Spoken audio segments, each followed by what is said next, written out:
This is Hidden Killers with Tony Brueski. Here now, Tony Brueski. Dead witnesses, shaky evidence, and the ghosts in the case. It's hard enough to prosecute a poisoning case. It's harder when the key witness is dead. And in the case of Kouri Richins, two people are gone. The alleged victim and the alleged drug dealer who could have connected the dots between her and the fentanyl that killed her husband. That's not just tragic, that's trial-altering. In this segment, we're going to dig into the prosecution's claim that Kouri didn't just kill her husband once. She may have tried it before. The now infamous fentanyl sandwich, as Eric Faddis calls it, is the center of the attempted poisoning allegation, at least the original one. But without toxicology, without direct evidence, and without Eric Richins to testify that he felt drugged that day, how do you prove what went on in a sandwich? And then there's the second missing witness, the supposed drug supplier, dead. No cross-exam, no testimony, no fingerprints, and the story, that's not the prosecution's fault, but it's the defense's advantage, because without living, testifying human beings to tie Kouri to the drugs and the pattern of behavior, the whole side of the case gets a lot murkier. We also revisit the jailhouse letter, the so-called walk the dog note, allegedly instructing her family to say Eric had a drug problem. The defense says it's a draft for a fictional book. The prosecution says it's witness tampering.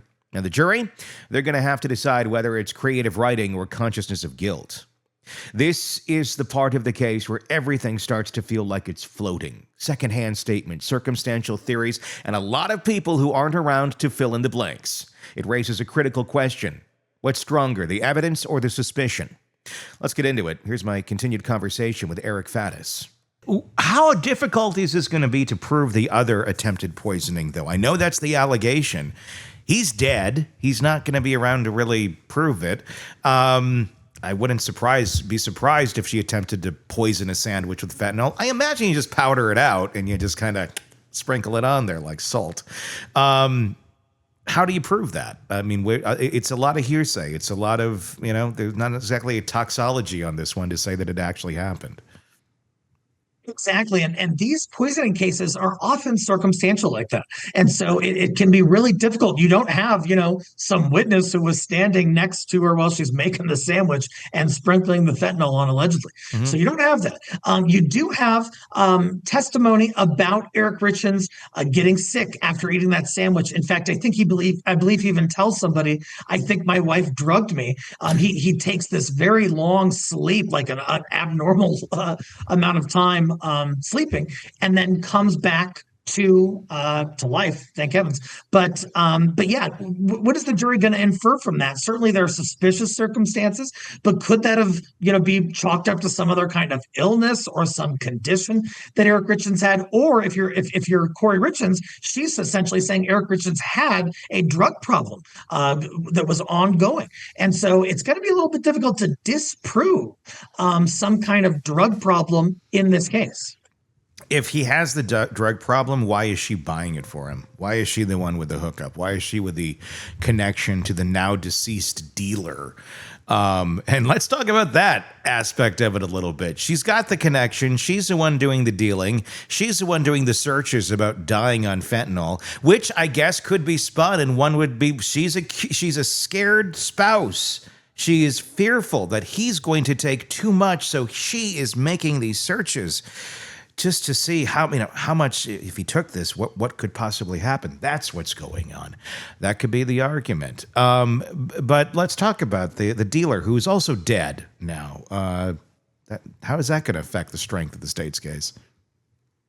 That becomes a problem in these cases when witnesses die. It's an unfortunate reality of the court system. Not only do you not have Eric Richins, the victim, to testify about the alleged prior drugging and the ongoing financial issues and really the close internal dynamics of that relationship, but now you have the alleged supplier of the lethal dose of poison, who is also not going to be testifying, who you can't cross-examine that person. And in fact, some of that person's prior statements are probably not coming into evidence because they're hearsay and it's not some kind of dying declaration or something. So, little by little, the prosecution's case is sort of getting whittled down through no fault of their own. But these become real problems at the trial phase. What do we know about the death of the dealer? I honestly don't know much about that angle of it. What do you know anything about what happened there? I'm not aware of the precise details of it, just that there are now at least 2 deaths in this ongoing saga with Kouri Richins. Just it seems like, people that she's around just happened to die. I don't think there's any allegation that Kouri Richins had something to do with that, but certainly adds a layer of mystery and intrigue and suspicion when the person who would testify against you in a murder case turns up dead. It's always interesting when that happens, isn't it? It seems, look, people die. Sometimes it just happens, and it can be very inconvenient, but it does raise an eyebrow, especially from someone who's writing jailhouse letters to others about the case and trying to get blocks to be in the pattern that she wants them to be in. So she doesn't get convicted. Let's talk about this angle of it. Those letters, 6-page handwritten letter, allegedly written from Kouri to her mother, instructing her on how to walk the dog, which is an interesting choice of terms to begin with, and create testimony claiming that Eric himself had a drug problem. Prosecutors filed it publicly as evidence and attempted to get it in there as witness tampering. The defense argues it was a draft of a fictional book. We've talked about this a while back. A fictional book. Wasn't very long. Sounds like it sucks. It would suck. But there's a lot of crappy books out there that, I noticed that. I was thinking that the other day. I was in an antique store, and there was a wall of books and a wall of movies, and I'm just like, look at all these books and all the time and effort that so many people put into each and every one of these. And how you look at them and go, I have no idea what this is. And nobody else does either, and no one else will ever see it. So I would imagine this book that she's writing probably would be in that pattern of ending up in an antique store within a couple months. That whole story of she's writing this book, is that one that you think they're going to take to the jury? Because, on its surface, it just looks like utter bullshit. Sure, and when you're presenting arguments to a jury, you don't want to lose your own credibility. No, the jury is looking to the lawyers on both sides and saying, hey, who can I trust? Can I really believe this person when they're telling me that this is the case? And so you got to think about that. And then we've seen this too in with rappers who have been charged. They'll cite to music lyrics, and the rapper said, "Oh, hey, that's just a song. That's just that's not reality. It's all fiction." And so it's kind of been a pretty common defense for artists and faux artists to utilize when they are accused of something like this and they have some kind of work that appears suspiciously to be tied to the allegations. Yeah, she ain't no rapper. She's not penning "Hit 'Em Up" or anything like that. It's not that. But hey, points for creativity, very much so. This is also something that could be looked at as consciousness of guilt. And how should a defense attorney respond to that? And how is the prosecution going to try and frame it? It was interesting. So it reminds me of the James Craig case, the Colorado dentist who poisoned his wife. After he was incarcerated, he wrote several letters. His were soliciting the murder of the lead detective and trying to fabricate evidence in his own defense. And so how they styled it in that case, the defense, I thought, did a fine job of trying to explain it by saying, hey, he was a broken man at that time. He was desperate. He's in a box. He's facing a murder charge that he claims he didn't do. He had to take desperate measures to try and protect himself. And I think that perhaps could be the way defense tries to explain it away in the Kouri Richins case, just by saying, she didn't know what else to do. She was wrongly accused. And what else do? You try to better your situation. You go to your mom and see what help you can get. So that might be the way defense looks at it. The way prosecution's going to look at it is saying, hey, this is consciousness of guilt. She knew that the end of the road was coming, and she had to commit more crimes in order to cover up the first one. And that's that when I look at that, it's following a pattern, because these narcissistic monsters out there, allegedly, if she is the one that did this, they do the same shit, and they all think they're just as genius every time they do it. Oh, we're gonna do all these things to make it look like I'm this grieving person. This is so horrible. She wrote a book. But it's for the kids, to help them deal with grief. And look at me, I'm just this. I mean, that was her initial angle, and then you got this, you got the letters, you got everything else, and it's a ruse. It's always seemingly something to shift the blame, shift the angle somewhere else, rather than taking any sort of responsibility. And they seem to think that no one will be the wiser, no matter how absurd their claims and actions are. It's almost like they're completely tone deaf to what they're throwing out there, or blind to it. I mean, do you see that in individuals that kind of fit this sort of personality profile that we have now witnessed of Kouri Richins? Yeah, I mean, absolutely. And oddly, I've seen it in multiple poisoning cases where the accused is just audacious, and they have this confidence, likely kind of a misplaced confidence, where they think they're untouchable. They can get away with anything.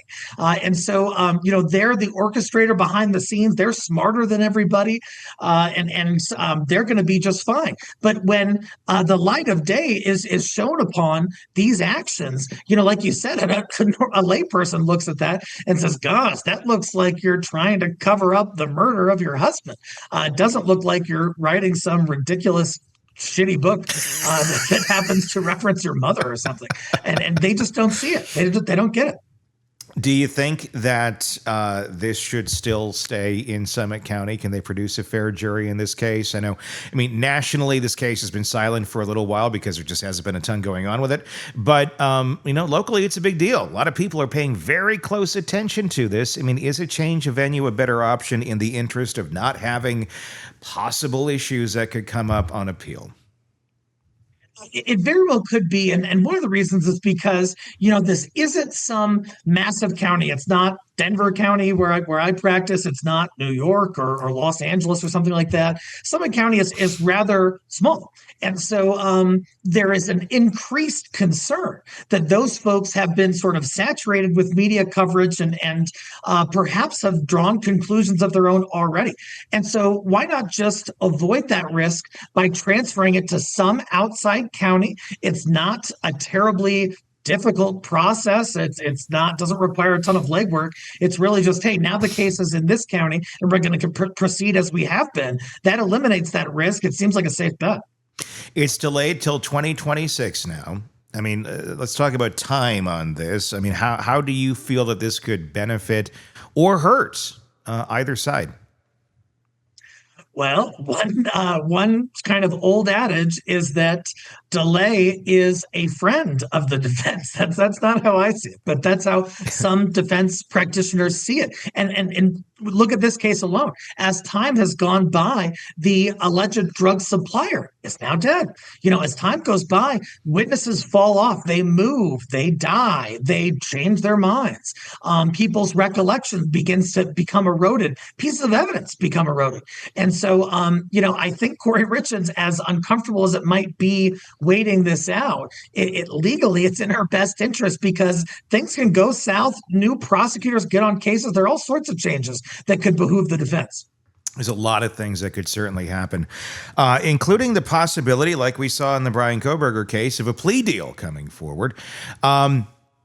It could be run out in that way as well. It could get really close to this, and it could look really damning. And it may be one of those come to Jesus moments where the attorney's like, you might want to take a plea. Should we go to them? Should we say, we'll do this? Or do you want to end up over here in prison for the rest of your life? Or, either way. Do you think we're going to see a plea deal at some point in this case? There is a lot of strong evidence. Or with this character here, the Kouri Richins, the narcissist, she's far more like a James Craig, I think, than a Brian Kohberger in terms of ego and misguided grit. Do you see a plea deal in the future here, or is this thing going to go to trial in 26? Well, I can tell you, Tony, having those come to Jesus talks with your client as a defense attorney is tough. It can be uncomfortable, unpleasant at times, especially when you take into consideration sort of the personality of the client and the person accused of murder. Like you said, sometimes there's an ego involved. There can be this sort of misplaced confidence where they don't see it like you do. They don't see the legal reality of it. However, as we get closer and as the prosecution has piled on these charges, that gives the prosecution additional leverage. That puts the defense in a more compromising position and more likely to at least explore the possibility of a plea. And I think her attorneys would be remiss if they didn't at least consider it. When the case becomes a ghost story, what happens? What happens to the voices you need to hear that are gone? That is the challenge prosecutors now face in the Kouri Richins case. Eric Richins is dead. The alleged dealer is dead. And what's left behind the fragments? Testimony about symptoms, a buried text message, a sketchy letter, and a jailhouse law book. It's enough to convict someone? Is that enough to convict someone of murder? That's the question. Maybe, but it's not a clean narrative. That's exactly where reasonable doubt begins to form. What Eric Fattis understood here, whether intentionally or not, is the fragility of prosecution when its evidence relies too heavily on people who can no longer testify. Sure, the prosecution can say Eric thought he was drugged. Kouri searched lethal dose of fentanyl. The dealer was found dead. But in court, you don't convict on coincidence. You need someone to connect those dots. You need a human voice to say, yes, that's what happened. And that's why this letter, the one the defense says is fiction, is so crucial, because it's the closest thing left to a live voice. But it's also the slipperiest. Was it narrative building, panic, or just a bad creative writing exercise dressed up as conspiracy? Either way, it may become the psychological centerpiece of this case, especially if jurors begin seeing a pattern of manipulation rather than hard evidence. And then there's the looming trial date pushed to 2026. That delay doesn't just buy the defense time. It increases the odds that more witnesses vanish, memories erode, or new plea deals take shape. Because, as Fattis noted, justice isn't always about who's right. It's about who still shows up. And right now, fewer people are. At its core, this case is turning into a war between what can be proven and what can't be disproven. And that's where verdicts become unpredictable. More on the road ahead, and the courtroom chess match still to come. Stay with us. And press subscribe wherever you download podcasts so you don't miss any of our reporting on this case. Let us know your thoughts in the comments section on YouTube. If you're not there already, just search Hidden Killers with Tony Brueski. You can do the same on any podcast platform and find us there. Until next time, I'm Tony Brueski. We'll talk again real soon. Want more on this case and others? Then press subscribe now and don't miss a moment of true crime coverage from Tony Brueski and the Hidden Killers podcast.